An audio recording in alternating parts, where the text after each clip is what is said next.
Yo, what's up mga part? So, good morning sa iyong lahat dyan. So, for today's video mga part, ay i-explain ko sa inyo kung paano ko nakuha itong Yamaha DT125 natin.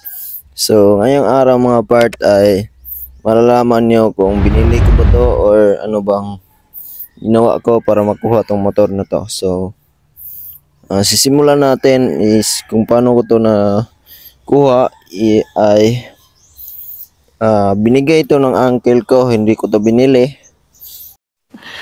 Sana all. So, kasi wala naman tayong pambili. Gago! Pero plano ko talagang bumili ng malaking motor, kagaya nito pang laro at saka pang trail. So, Hindi totoo yan. Bola lang yan.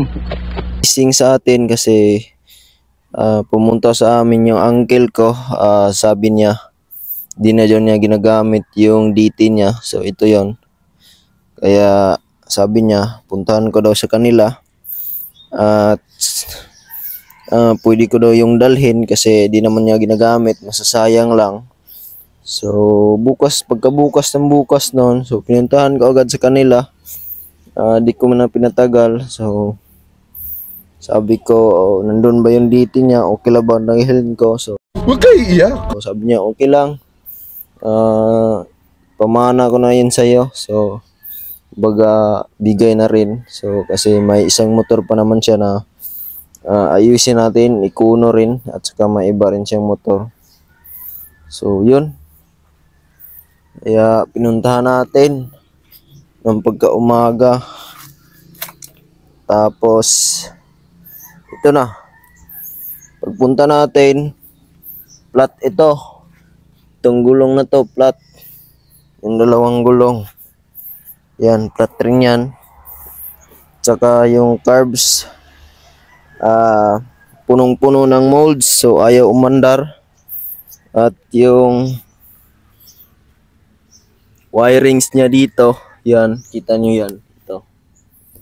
So yan na wirings, yan, putol yan lahat. So ako pa ang nagkabit niyan. Pwede na! By color coding ko na lang para nisting ko kasi nang wala pa yan nakabit ay walang kuryente.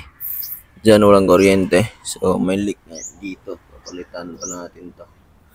So yan, walang kuryente. Tapos kinolor coding ko na lang. Nag-color coding ako pagkabit. Lagyan ko ng electrical tape. Tapos pagkatapos ng color coding ay trinay ko kung may kuryente na ba yung spark plug. So meron na. So sabi ko all goods to, aandar to. Tapos yun, nilagyan ko ng langis, gasolina para paandarin.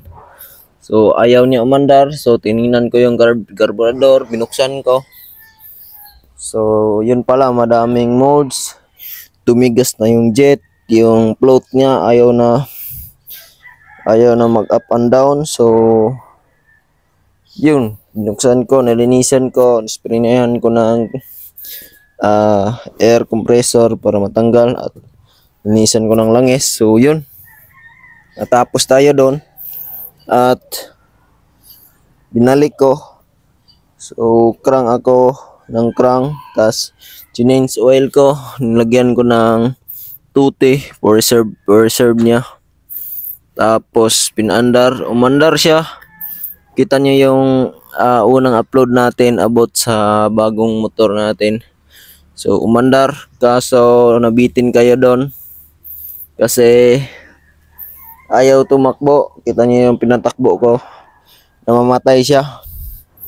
So tinulak ko ng nakaandar para tumakbo.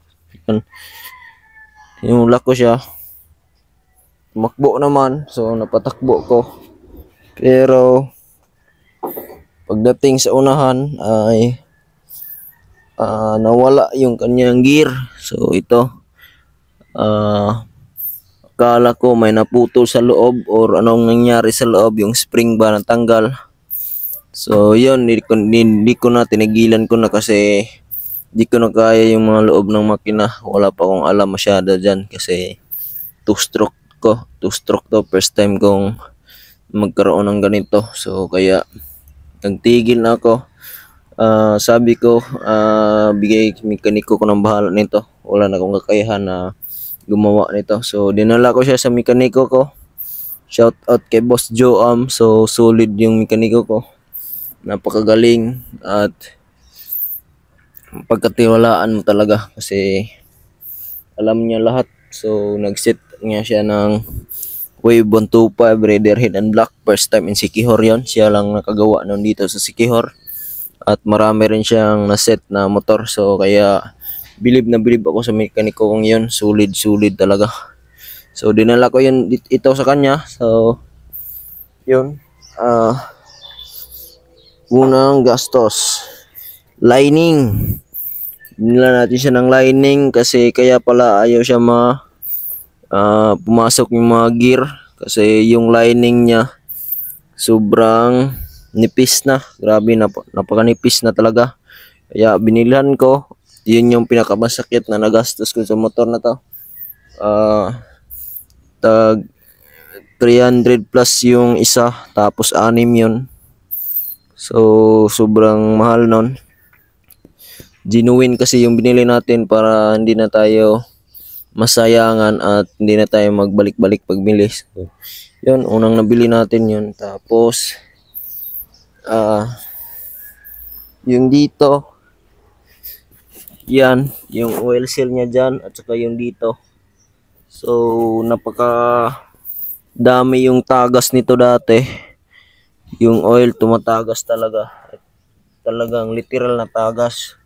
Ayaw pa, hindi yung patak-patak lang, tagas talaga na tagas. So yun, pinila natin yun, mga 90 pesos ata yung dalawa. Yung isa 80 at saka 90 pala. So yun, goods na yun. Umandar to, nilinisan niya ulit yung carbs na hindi pa tungkihin yung stock carbs niya. So pinandar natin, pinatakbo. Kaso yung takbo niya parang namatay-matay. Sira talaga yung carbs. Kaya yun, nag-order ako ng carbs sa Shopee na kihin pa rin yun. 30mm kaso hindi pala kasya yung 30mm dito sa manifold. So kailangan 28. So kaya itong kihin 28mm na flat slide natin sa ating Honda Wave Alpha kay Isabelo, tinanggal natin, nilagay natin dito at saka yung order lang natin ang ilagay natin doon kasi kasya naman yung 30mm sa manifold natin doon. Kaya goods na, umandar na. So nabalik na sa akin, wala nang problema, pinatakbo ko, inuwi ko sa Maria.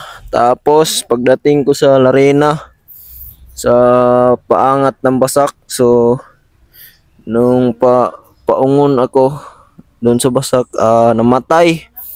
So hindi na naman umandar. So sabi ko, ano na naman problema, akala ko nag-overheat, yun pinakaba ko ng motor na to doon.